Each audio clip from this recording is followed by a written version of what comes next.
The Alfie Whattam podcast. You are all experienced technology and engineering leaders. You have been in this space for a while, and you've built great projects and teams and everything in between. A lot of people watching the show are perhaps starting out their careers. They are in the early days of their development journeys. It'd be good to get your perspectives and advice for those people, kind of top tips for people that are looking to start out their career. But let's start right at the early stages, right? So for the junior developers, the people that are just getting into this, what would kind of be your kind of biggest advice for those people? If you could look back on your earlier selves, what do you wish you knew now, which you didn't back then? What would you say? Probably start off in AI. Yeah. So, and like machine learning and that kind of thing. I think just the way the industry is going as a whole. Yeah. Like the amount of change that we've seen over the last couple of years is just immense. Yeah. Obviously, there's a whole conversation around like where AI is going and how it's going to like shape the industry moving forward. But I think having like a really good awareness of that and how it's going to like change the landscape is, I know it's kind of like a broad topic, but I think just sort of understanding like how that can sort of help your career and everything else is quite important. Got an episode coming out next week on GPT and DALI, and that's certainly probably in my opinion the most exciting space if you are starting out, certainly in terms of what's going to be built on top of this, because the internet came along, so much was built on top of that. Social media came along, so much was built on top of that, and crypto as well. And now with AI, that what's going to be built, the companies, everything that's going to happen on top of that layer, oh my God, it's going to change everything. I mean, it already has. I mean, it's insane. GPT to me was like the biggest innovation since the iPhone, because it was, and I know it's not perfect, it's definitely got a lot of work, but it's the first time I saw something in a long time and went, whoa, what the hell is this? This is insane.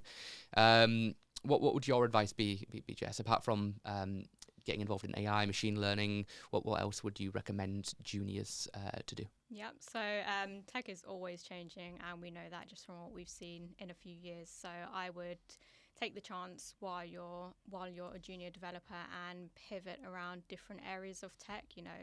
Find out whether you like AI, machine learning, back end, front end, whatever it is you want to do. Different types of industries, and don't always be afraid if you see a job description that you feel like, okay, do you know what? I kind of like the sound of 70% of this, but 30% of this, I have no idea what I would be doing. Just go for it. Like, have a go, take a chance. And if you like it, well done. If you don't, then, the technology industry is so huge. You can just move on back to something you enjoy more, or pivot again. And I think that's what technology is all about. There's definitely a benefit, right, in learning, especially in the early days, as many different types of languages and paths as possible. Because if you just stick with something and you go, look, I am a Angular developer, and then React comes out, and then you're like, well, you need to be a little bit more agile than just sticking to a path, because when you're on a path, you're on a path, and it's hard to get off that a lot of the time. So I think that's definitely a good tip. What would your key advice be, Andy, for those starting out in their journeys? I definitely agree with Jess. It's important to stay curious, have like be interested, have an interest out of work, look at what emerging technologies, things that are exciting. But my biggest tip would be to not necessarily focus on the shiny, and make sure you grasp the fundamentals. Yes, yeah.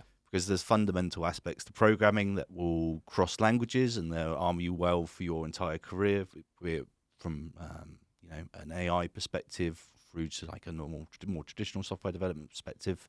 I think just get a keen grip of the fundamentals would be my biggest. I wish I did it. Yes, yeah. Yeah, no, the basics are the basics, and they'll always be the basics, right? And if you try to reinvent the wheel and run before you can walk, then you'll only fail. Hey, thanks for watching this YouTube video. If you want to see more like this, please remember to subscribe, and I'll see you in the next video.